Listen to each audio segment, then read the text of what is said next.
الله تعالى وبركاته. الحمد لله معز من أطاع أمره مذل من عصاه. أشهد أن لا إله إلا الله وحده لا شريك له،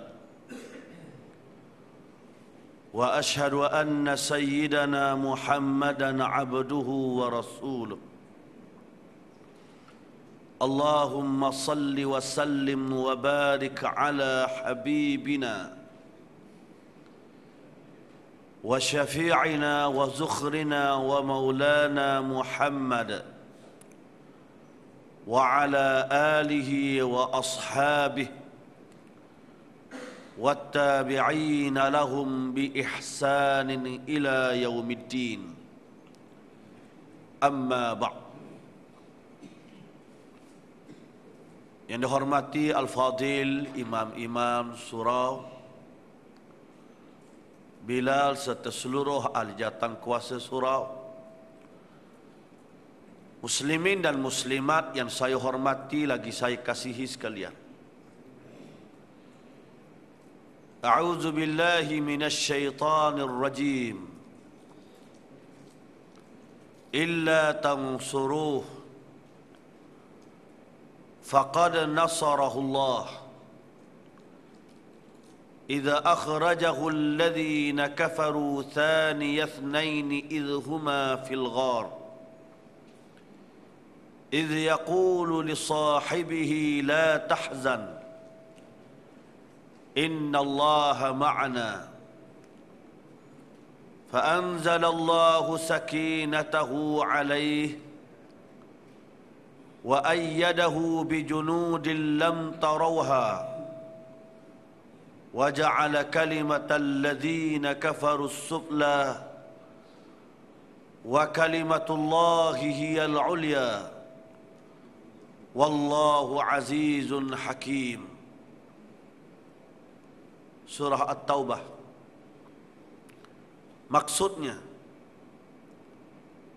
seandainya jika kamu tidak mahu menolong Nabi, yakni agamanya, maka sesungguhnya Allah telah menolong Nabi sallallahu alaihi wasallam dalam menegakkan agama ini.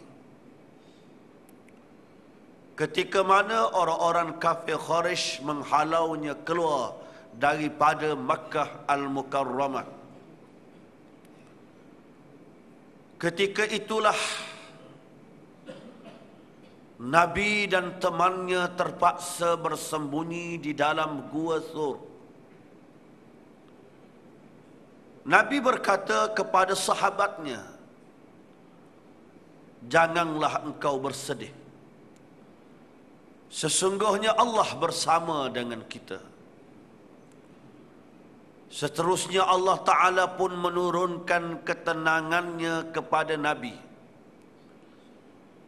dan mengurniakan bantuan tentera-tentera yang tidak dapat kamu melihatnya.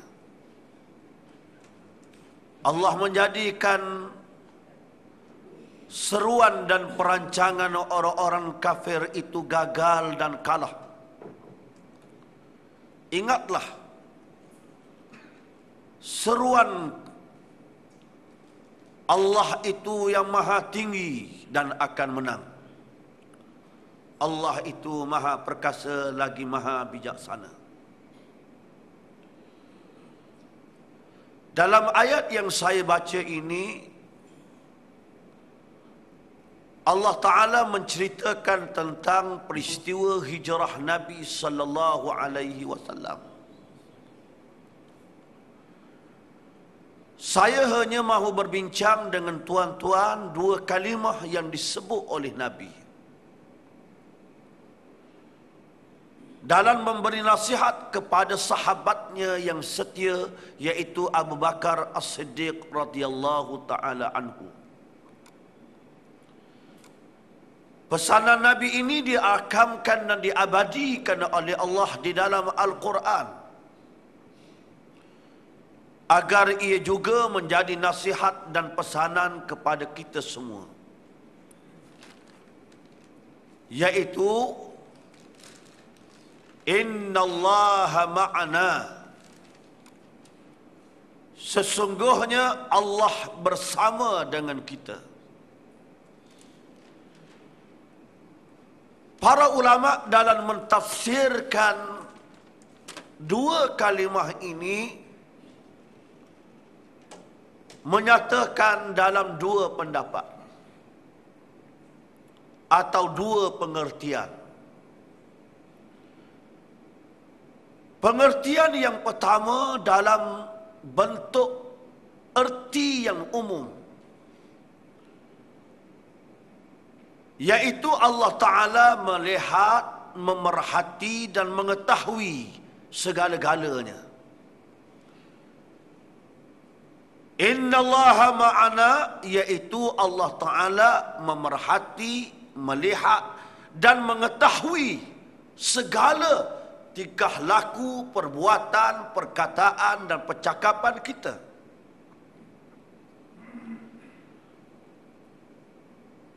Makna yang kedua yang lebih khusus, innallaha ma'ana, dengan makna Allah Ta'ala akan mengurniakan nusrah wat ta'yid wal ma'unah. Allah Ta'ala akan mengurniakan pertolongan, bantuan dan di waktu yang sama sokongan daripadanya. Allah Ta'ala akan menjaga, Allah Ta'ala akan memelihara, Allah Ta'ala akan membantu kamu. Makna yang kedua ini lebih khusus, dan makna ini seolah-olah bertepatan dengan apa yang Allah Ta'ala terangkan selepas itu. Apabila Nabi sallallahu alaihi wasallam berkata kepada Abu Bakar, innallaha ma'ana, Allah bersama dengan kita. Fa anzalallahu sakinatahu, maka antara tanda Allah Ta'ala bersama dengan kita itu, iaitu Allah Ta'ala telah menurunkan ketenangannya. Allah Ta'ala telah memberikan bantuan tentera yang tidak dapat kamu melihatnya. Dan Allah Ta'ala telah menggagalkan segala perancangan jahat yang dilakukan oleh musuh. Pesanan Nabi sallallahu alaihi wasallam ini mengingatkan kepada kita bahawa di dalam segala kehidupan kita ini, bahawa Allah Ta'ala lah yang mengatasi segala-galanya. Bukan sahaja Allah Ta'ala boleh mengatasi segala perancangan, strategi dan perencanaan yang dilakukan oleh musuh, tetapi Allah atas kebijakan keuangan Islam dalam. Tidak ada manusia yang paling cerdik di atas dunia ini melainkan Nabi sallallahu alaihi wasallam. Dan paling pintar dalam usaha dalam sallallahu alaihi wasallam sebagai contoh. Nabi sallallahu alaihi wasallam berhijrah yang pertama dalam memastikan kejayaan penegakkan negara Islam Madinah. Rasulullah suruh pengikut-pengikut dia dulu. Pengikut-pengikut dia berhijrah bagi nak memastikan betul-betul berlaku keupayaan dan kesediaan penduduk Madinah untuk menerima Nabi dalam memimpin kenegaraan itu. Kemudian Nabi berhijrah 2 orang ya. Dabadiu NG 926 Kenari, lampu kereta tak tutup. Kamu tutup pun tak apa, sampai kesiang lah. Aku lagi nak balik oleh susah pula. Dah Kenari Dabadiu 1 NG Dabadiu NG 926. Cuba kita lihat bagaimana strategi yang dilakukan oleh Nabi perancangan yang disusun oleh Nabi dengan begitu kemas, teliti, tersusun dalam peristiwa hijrah. Nabi keluar 2 orang. Sebab keluar ramai ni derah bocor rahsia. Dan Nabi pilih hak temang dia Abu Bakar. Dia tak pilih Sayyidina Umar. Kerana Sayyidina Umar bila nak hijrah, dia cabar orang lalu. Tak?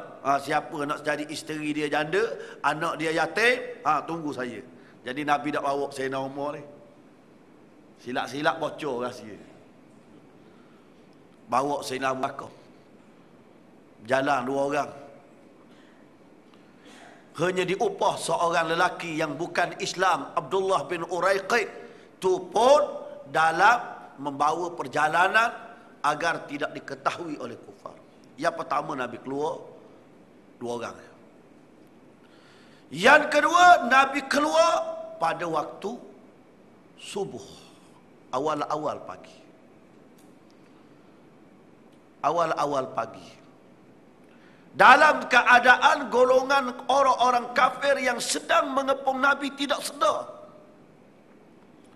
Mereka tengok malam, nak bunuh malam pun tak jadi juga. Oh, tidur lagi. Sedangkan Nabi suruh Sayyidina Ali tidur atas katil dia. Hak selimut atas katil dia tu Sayyidina Ali. Dia keluar terus ke rumah Abu Bakar As-Siddiq. Keluar bersama dengan Abu Bakar, ambil jalan bahagian selatan. Tak pergi terus ke Madinah. Dan ikut jalan biasa.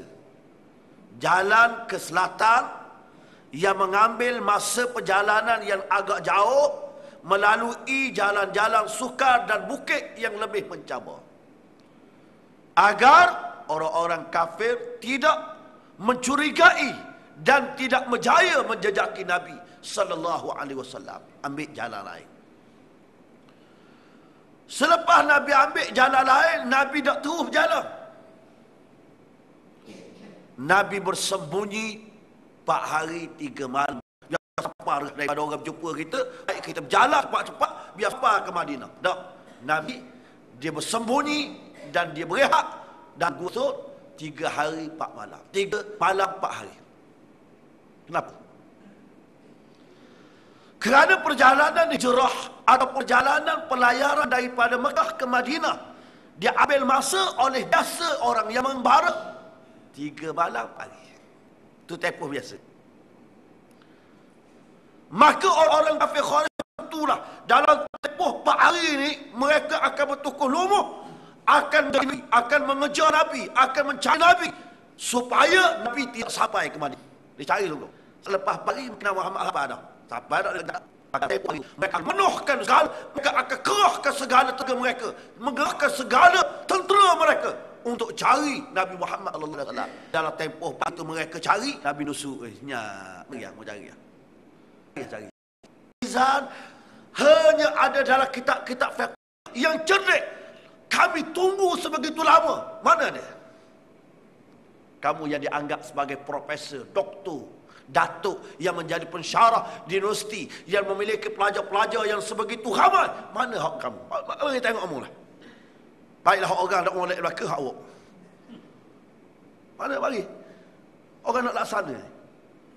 Ketujuannya sehingga dia boleh kata, saya yakin bahawa insya-Allah, kalimah lagi buruk tu. Insya-Allah pelaksanaan syariat Islam, hudud yang akan dilaksanakan di Brunei akan gagal. Allah. Tuan-tuan, kalau orang jahil cakap kapung, Allah.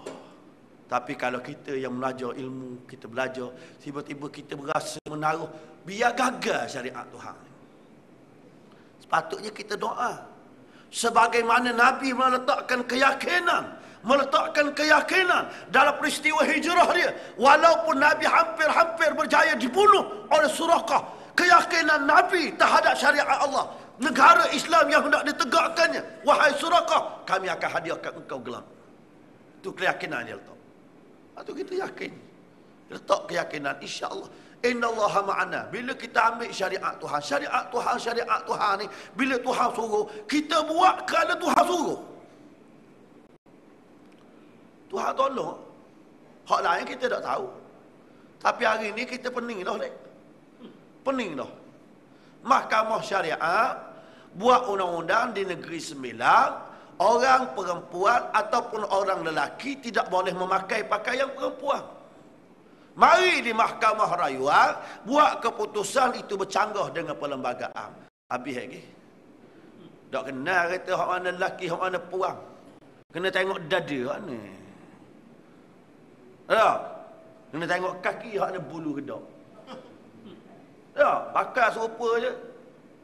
Orang perempuan pakai baju Melayu saping. Orang lelaki pakai baju pening kita. Tak? Pening. Nak ambil mana? Hak ni ke undang-undang hak boleh? Ini ke berkata orang hak bagus? Hak ni ke yang perlu kita kekalkan agar jangan gelojok dalam laksanakan syariat Tuhan? Yang jadi masalah ummah kita ini terus jadi keliru, jadi pening, dan jadi jauh daripada yakin kepada Allah kerana ni. Kerana ni. Tidak? Kerana orang Islam sendiri. Orang kafir, kalau dia lawan syariat Tuhan, orang dah pegang dah kerana dia kafir. Tak? Ada orang kafir mari kata, jangan semayang. Salayanglah dia. Memang dia pun tak semayang, betul dah dia cakap tu. Memang itu keyakinan dia. Tapi kalau ada, tu imam beritahu, jangan pergi semayang tu. Hak ni tu imam datang apa ni? Betul tak? Cakap kasar kita. Imam tiba-tiba mari nasihat kita, awak tak ayah maya zuhur eh? Tak ayah maya zuhur. Imam ke kenapa ni? Ke imam lapar sungguh ni. Tak? Kita jadi pening tak? Kasar saya cakap, tapi saya kata boleh kita nilai bagaimana bunda sabar ke? Tak boleh. Sepatutnya kita tanam keyakinan dalam diri kita, dalam ummah. Tak? Bahawa syariat Tuhan ini dia bukan datang daripada manusia. Dia datang daripada Allah. Allah yang akan menaruh kebijaksanaan dalam diri manusia. Allah Ta'ala akan ajar. Allah Ta'ala akan didik. Allah Ta'ala akan atur. Kalau kita kira kekuatan kita, kita tak pergi Mekah kita ni. Kadang-kadang orang jual goreng pisang, kita tanya dia, banyak dah cik jual pisang, si hujang ni tak tahu lah ustaz, orang tak apa minat makan goreng pisang hujang ni. Tapi kita tanya daftar tak nak pergi Mekah? Daftar. Dah 2 tahun pergi Mekah Tabuk. Cikgu tak pergi Mekah. Hak kerja kerajaan jadi cikgu tak pergi Mekah. Dia hak jual goreng pisang dia pergi dah Mekah. Tak? Bak cikgu berhutang banyak, beli kereta berhutang, buat rumah berhutang, hak goreng pisang ni dia tak berhutang. Tak? Tuhan bagi ke dia. Keyakinan kita yang menjadikan Allah. Kalau kira jual goreng pisang ni bukan start daripada pagi. Habis awal pukul 3. Dia mula. Tak? Panah kuali, kerak pisang, kucap, start pukul 5. Habis pukul 6.30. Goreng pisang. Pukul 7 dia tak jual dah goreng pisang, orang nak makan. Goreng pisang pukul 7. Orang makan nasi goreng pula. Pukul 6.30 aja. Masa pendek. Allah ma'ana tu kita nak letak innallaha ma'ana. Kisah satu lagi. Malam ni panjang sikit. Malam ni tak balik. Malam ni tidur Sya'alang Kan tidur surah ni lah. Nak cerita satu lagi. Cerita ni orang biasa dengar, tapi nak beritahu bila hidup bersama dengan rasa ma'iyatullah, kebersamaan Allah Ta'ala memerhati kita, melihat kita, dan yakin bahawa Allah Ta'ala akan bantu kita jika kita ikut Tuhan. Pada kurun 100 kurun yang pertama lahir seorang pemuda. Pemuda ni dia berjalan, dia lapar yang amat sangat. Tiba-tiba dalam keadaan dia lapar, dia tak ada duit nak beli apa. Dia lalu di satu kebun apel yang sangat luas. Satu kebun apple yang sangat luas. Kerana apa yang amat sangat, dia kata kalau saya ambil buah apple suti ni pun, tuan dia tak marah kau. Sebab kebun dia luas. Bukan menjejaskan pun kebun dia luas ni. Bukan boleh jadi miskin dengan sebab suti. Dah kalau saya ambil dulu pun, saya kalau minta izin dengan dia izin. Orang kaya macam ni. Kerana apa yang amat sangat, dia petik buah ni. Dia ambil sebiji buah apple, dia makan. Bila dia makan buah apple ni, dia terasa, kalau aku mati kan masa makan ni. Bila nak minta izin dengan dia? Ataupun tuannya mati ketika aku nak cari minta izin dengan dia. Dia lepor buah apple. Makan sikit. Dia masuk dalam kebun yang begitu luas, cari tuan dia. Temu satu rumah, tuan dia ada dekat rumah. Dia tanya tuan dia, wahai tuan, saya makan dan memetik sebiji buah daripada kebun tuan ni. Saya mohon kemaafan dan tuan halalkan buah ni. Minta. Dalam keadaan dia menangis, dia minta maaf. Dia kata kerana dia lapar yang amat sangat, dia tidak ada duit, dia miskin, dia nak ambil sebiji ni. Dia pun tak makan habis kerana dia takut Tuhan tidak mengampunkannya. Tiba-tiba tuan dia kata apa? Inni la usamihuka baini wa bainaka yaumal qiyamah. Tuan kata, aku dah maaf. Aku dah maaf. Mu dengan aku temu hari kiamat. Makan wahai suti. Bukan pisang standar. Buat pas suti je tak maaf. Kalau kita kau pandai awak lah nak maaf, tak mau maaf pun, kita mari minta maaf dah, balik dah ni. Anda dah, Allah kedekuk tak ada kaya, kebun luah gini, suti tak boleh nak maaf, kita kata kalau ke dia tau. Oh, jenis kedekuk. Ni mari dah minta maaf, dah makan suti pun dah habis. Kalau kita lah. Dah dah dia.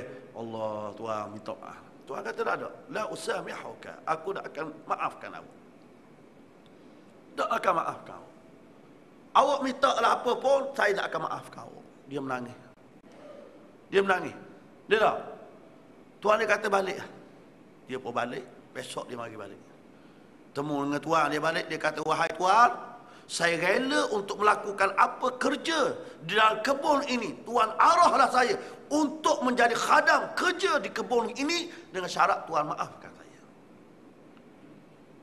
Tuan dia kata, tak. Saya tak akan maafkan. Tak perlu. Awak balik. Tak boleh. Balik. Hari Khamis awak datang balik. Yaumal Khamis ta'tini. Hari Khamis awak mari jemput saya. Tuan kata. Semalaman dia balik nangis. Allah. Zaman sekarang, buah duku kecil itu pagi esok tinggal takar jadi. Tu duku. Duku.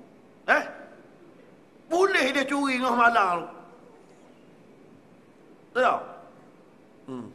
Tak kira tu. Tak? Dia pergi esok. Hari Khamis dia pergi. Nangis.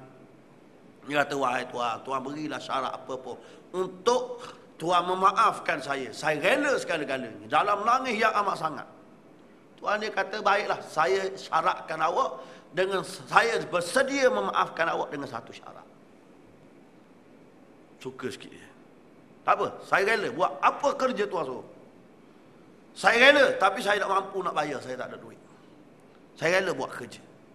Kata tuan dia, saya syaratkan untuk memaafkan apple yang kau makan dengan mengahwinkan dengan anak perempuan saya. Beres kalau kita jawab gitu lah. Kita jawab beres lah. Lalu terus kahwin dengan anak dia. Tak? Boleh. Kata tuan dia, anak saya buta. Anak saya tuli. Anak saya bisu. Anak saya cacat, tak pernah berjalan. Oh, berat ni. Tak jadi berat kahwin dia, sedap dah kahwin ni. Tak? Mai kahwin dengan orang bisu, tuli, buta, cacat, tak ada jalan. Hak telinga dengar pun tak akan nak panggil. Tak? Tak? Hak tua-tua kadang-kadang. Tok dia, mari betak. Ya, tak dengar. Tok dia, Mari betul. Hak tu hak liar dengar. Kalau tu lik lagi lah.